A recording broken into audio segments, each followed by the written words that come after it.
Okay, let's talk about some of the things I liked about this film. It gets a lot of hate for Jar Jar. Let's start with that. I don't hate Jar Jar Binks.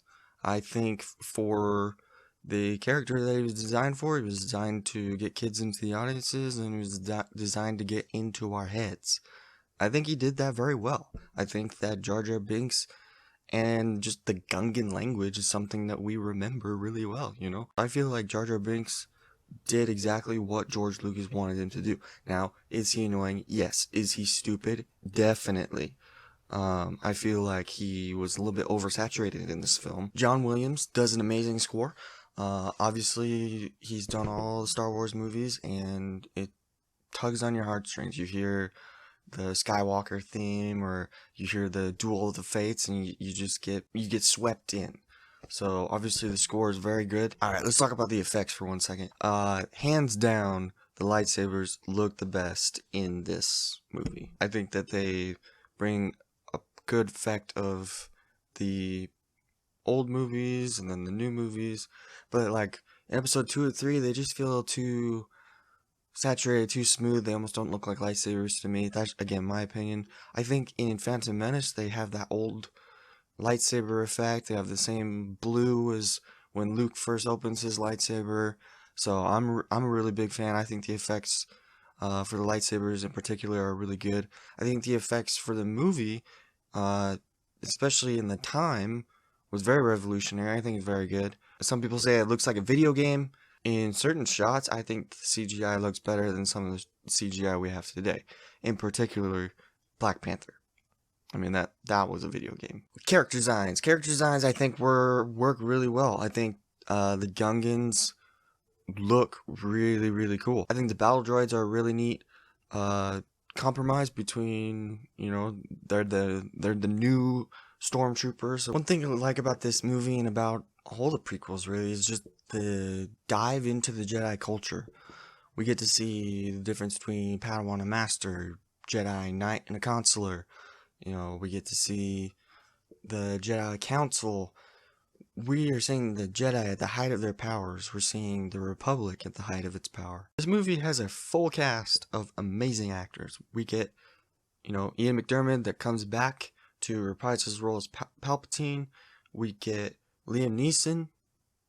I'm gonna say it again. Liam Neeson is in this film, you know, playing Qui-Gon Jinn. Ewan McGregor, who at the time was just starting out. And we get Natalie Portman, who's a really good actor. I don't like Queen Amidala, but she does really good at playing Padme, especially in the later films. I will say I'm a bigger fan, personally, of the puppet Yoda versus the CGI Yoda. And also, comment down below if you think you can change my mind. But Mace Windu is the Jedi Council. He says the last word. He speaks for all of them. You know, I think he has most pull. Everyone thinks that Master Yoda is the head of the Jedi, but I'm pretty sure that Mace Windu is the council. Comment down below. I mean, Darth Maul looks really cool. The makeup job that they did for him, his horns, his eyes, his mouth. It's gonna sound weird. Another thing that I really like is the politics in the movie. Like, a lot of people can complain that we're spending so much time on the Trade Federation and treaties and, you know, back and forth between the Queen. But I really do like the politics because it shows that Darth Sidious, or Palpatine, whatever you want to call him at this time, is in the works. You know, there's that moment in episode 3 where he's like seducing Anakin, and we get to see, you know, the tragedy of Darth Plagueis the Wise. In this movie, we get to see Darth Sidious, you know, speaking in the ear of the Queen and like saying all these little lines that like get her to rethink, is Chancellor Valorum evil? Is he corrupt? When the whole time it's Palpatine, it's Sidious that's pulling all these strings. And so I really like that while it may not be Star Wars for some people, I love seeing how Sidious got to where he is. I think it's really cool that if he started as a Naboo senator, then he went up to Chancellor, and you know, that's where he got all his power. I think that the beginning of this movie has really good pacing. You know, from the get-go, we're seeing the Jedi, we're seeing them fight, we're seeing Darth Sidious, we're seeing new characters introduced onto Naboo. Um, New planets are being discovered. It's when we get to Tatooine that everything kind of slows down for me. Everything's happening. It's not too fast, but it also keeps our attention really well. You know, this is a 2.5 hour movie, so it needs to keep our attention really well. World building. Okay, this is a big one for me.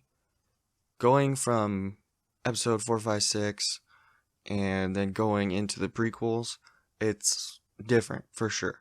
But that's also a good thing, because we get to see so many different worlds. Like, the first time we see Naboo, it's this beautiful, spangly looking city with the domes and everything. You know, it looks like, you know, we're in a mix of Russia and India. And then we go to Tatooine, which we've been to before, but we're going to a completely different city, a completely different culture. We get to see the pod racing. Then we get to see Coruscant. Imagine an entire planet made up of one big city, like New York taking up our entire planet, with flying cars. Okay, and then I can't be talking about Phantom Menace without talking about the end fight scene. We finally get to see Jedi at the peak of their power and what they can do.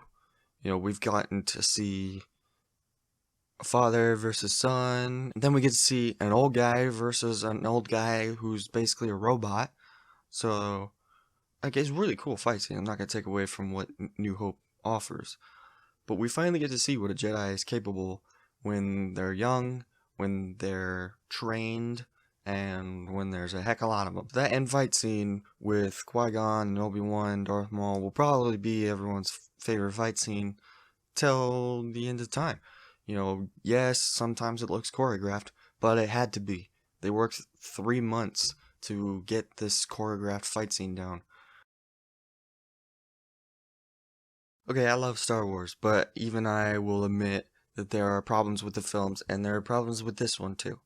So let's talk about some of the things that I didn't like about this. First off,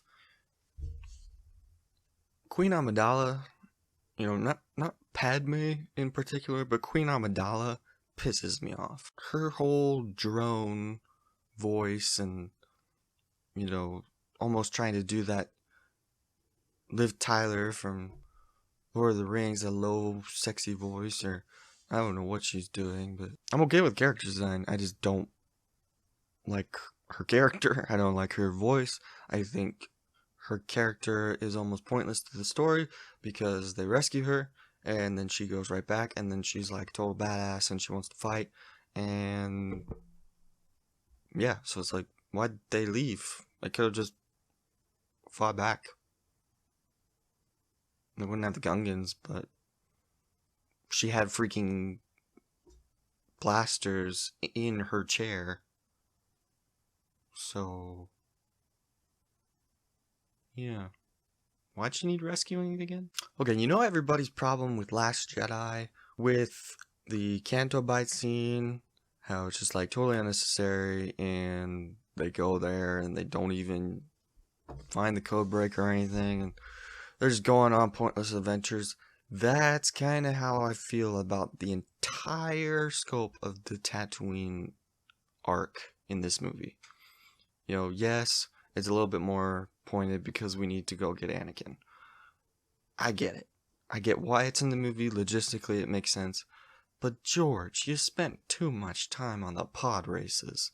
I was watching the Disney Plus version, and it has extended cuts in the movie, I didn't get to choose, of more pod racing scenes, and people being introduced who are gonna race. I mean, I just feel like the pacing for this story goes, the beginning, really good. And then we get to Tatooine, and then everything just stops. And then we go off of Tatooine, and we get the politics a little bit, and so it's a little bit slower, but still stuff is happening. And then we go back to Naboo, and everything picks up. We're at the end of the movie, we're doing all the fight scenes, all the action. So if Tatooine was just a little bit shorter, or, you know, they didn't make such a big deal about the pod racing, I don't know. Another thing with Tatooine, why was Jar Jar there? Like, this is, you know, 30, 40 minutes of our time on Tatooine, and Jar Jar says from the very beginning the sun's murdering his skin, which it does seem to be like a semi-aquatic mammal. But like, why was Jar Jar even there? You know, because they wanted to use him for comedic effect and be funny and, you know, pick fights with the Bulba and be stupid. But I think if Jar Jar wasn't there, if he stayed on the ship, maybe had a line or two with Obi-Wan instead of being there the whole time we're on Tatooine, then the movie could have been a lot better. Jake LaLloyd. I don't know. I can't say much other than he's a child actor. Are you an angel? Oh my gosh. You know, he gets across what Anakin's supposed to be and how he's trying to help people, and like Anakin starts out as a good guy. I don't know. I'm not a big fan of child actors. You guys can let me know down below if I'm being a little bit too harsh. It's been said before, but the blue screen is definitely overused. Okay, I don't know why we needed to know how the Force works, or rather how it works in beings, because we were good with, you know, knowing that it's a mystical energy field that binds us and surrounds us. But now we got to know that there's science behind it, and that there's things living inside ourselves that are like telling us how the Force works and like speaking to us. What up with the metachlorians? I don't get it. I don't think anyone gets it, and they're never referenced again. I feel like that was just a way to show that Anakin was the chosen one. You know, over 20,000. Not even Master Yoda has a midichlorian count that high. We didn't need to know. Okay, so what are my final thoughts on the film? I think this film is exactly what George Lucas wanted it to be. It's a movie for the fans.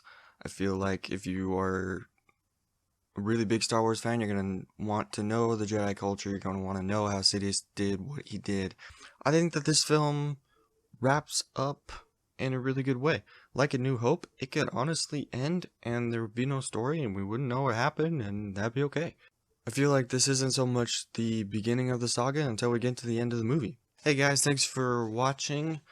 I have a list of movies that I'm going to review, going to try and do 2 a week. If you have any suggestions, please comment down below, like and subscribe. My plan is to do every Star Wars movie. If you guys have a movie that you want me to review, put it down in the comments. I'll review it, and we'll probably do it. See you guys next time. Thanks.